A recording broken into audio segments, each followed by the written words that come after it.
Sir என்ன டைரக்ஷன்லாம் போக போறீங்க? நிச்சயமாக தேர்தல் அறிக்கையை அவங்க கொஞ்சம் கொஞ்சமாக செயல்படுத்துவாங்க. அதுதான் 6 ஆண்டுகளாக விவசாய கடன் வந்து கொடுக்காத மகாராஷ்டிரா அரசு 1 லட்சம் கொடுத்துச்சு.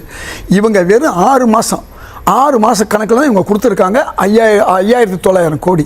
அதனால் எந்த கவலையும் பட வேண்டிய எல்லாமே அவங்க நிறைவேற்றுவாங்க. அவங்க என்ன எந்தெந்த வகையில் இழப்பு ஊழல் எல்லாத்தையும் தடுப்பாங்க. அது கான்ட்ராக்டாக இருக்கட்டும், டாஸ்மாக் வந்து இன்னும் தனியாருக்கெலாம் கொடுக்குறதாக எந்த பேச்சும் இல்லை. நாங்களே என்ன சொல்லிக்கிட்டு இருக்கோம், கனிம வளத்தை டாஸ்மாக் மாதிரி அரசாங்கமே அதை செயல்படுத்தினா முழுமையான வருமானம் வரும். தாதுமணதாக இருக்கட்டும், எல்லாமே இருக்கட்டும், குவாரியாக இருக்கட்டும். குவாரி 67 குவாரி அதுதான் மூடி இருக்காங்க. அதனால் இன்னைக்கு ஆலயத்தில் வரக்கூடிய அந்த நடக்கக்கூடிய கொள்ளையை கூட மக்கள் மூலமாக தடுத்துருக்காங்க. இன்றைக்கி நான் பத்திரப்பதிவு ஆஃபீஸுக்கு போயிருந்தேன். நீங்கள் நம்ப மாட்டீங்க, அங்கெல்லாம் முன்ன பத்திரப்பதிவு ஆஃபீஸுக்கு நான் போகும்போது என்ன நடக்கும், இன்றைக்கி என்ன நடக்குன்னா எந்த ஊழலோ லஞ்சமோ கிடையாது. எதோ முடியுமோ செய்கிறாங்க. நான் கண்ணால் போய் பார்த்துட்டு வந்தேன். அதே மாதிரி உங்களுக்கு வருவாய்த்துறையை திரு செங்கோட்டையன் அவர்கள் இணைக்க போகிறாரு பத்திரப்பதிவு. அதன் மூலமாக என்ன நடக்குன்னா இந்த பட்டா கிட்டா பிரச்சனைலாம் அதுக்கு காசு வாங்குற நிலைமையெல்லாம் இருக்காது. அதனால் ஒரு புதிய முறையில் இவங்க செஞ்சுக்கிட்டு இருக்காங்க.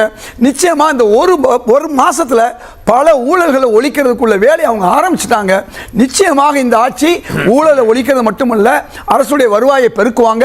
அதுக்காண்டி தான் இன்னைக்கு என்ன நிலைமைங்கிற எடுத்து சொல்கிறாங்க. அந்த அடிப்படையில் தான் அவங்க சொன்னது. எதில் வந்து லீக்கேஜ், எதில் வந்து இழப்பு இருக்குது, இந்த இழப்பை நாங்கள் குறைக்க போகிறோம்னு சொல்லி மின் வாரியம், நுகர்பொருள் வாணிபம், அதிலெல்லாம் எந்தெந்த மாதிரி ஏற்கனவே உங்களுக்கு பழைய ஆட்சியிலேயும் அதுக்கு முந்தின ஆட்சியிலேயும் நுகர்பொருள் கொள்முதலில் எவ்வளோ ஊழல் வெளியே தெரியும். இப்போ தெளிவாக சொல்லிட்டாங்க, நாங்கள் 1 லட்ச ரூபா 2 லட்ச ரூபா சம்பாதிச்சது செலவு பண்ணி தான் நாங்கள் எம்எல்ஏவாக இருக்கோம். நாங்கள் வந்து கோடிக்கணக்கில் செலவு பண்ணல. எங்களுக்கு அதிகமான பணம் தேவையில்லை. ஒரு தொகுதிக்கு 20 லட்சம் 20 கோடியை கொடுத்து நாங்கள் ஓட்டுக்கு காசு கொடுக்கல.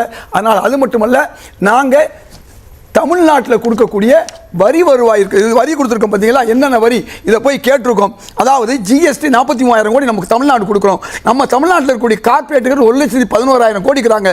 இன்கம் டேக்ஸ் மட்டும் நம்ம 1,29,000 தமிழ்நாட்டில் மட்டும் கட்டிக்கிட்டு இருக்கோம். அதே மாதிரி 24,000 கஸ்டம்ஸ் கட்டுறோம். அதே மாதிரி எக்ஸைஸில் 30 ஏறத்தாழ 3 லட்சம் கோடி நாங்கள் கொடுக்குறோம். எங்களுக்கு கூடுதலாக வேணும்னு கேட்டுட்டு வந்திருக்காங்க. நிச்சயமாக நாங்கள் வந்து எதிராக இருக்க மாட்டோம். ஒன்றிய அரசுக்கு நியாயமான விஷயங்களை கேட்போம். அதிலிருந்து மக்களுக்கு அதிகமான தொகையை வாங்குவோம்னு சொல்லியிருக்காங்க. ஏற்கனவே ஒரு 4,000 கோடி ஒரு 1,000 கோடி நிலுவைத் தொகையை வாங்கியிருக்காங்க. இன்னும் வாங்குவாங்க. நம்ம நல்லதே நடக்குன்னு நினைப்போம். அது நல்ல தமிழ்நாட்டு மக்களுக்கு நல்லது நடக்கணும். நன்றி சார். மத்திய அரசு எதிர்க்க மாட்டோம் தாவேக்கா சொல்றத நான் நம்புறேன். எதிர்க்க மாட்டோம் சொல்ல வரல. நாங்க வந்து எதை எதிர்ப்போமோ அதை எதிர்ப்போம். எங்களுக்கு வர வேண்டிய வருவாயை வாங்குறதுக்கு நாங்க ஒன்றாய் கேட்போம். எப்படி காமராஜர் நேரு இருந்தாங்களோ அந்த மாதிரி செய்வோம் இருக்காங்க. நன்றி.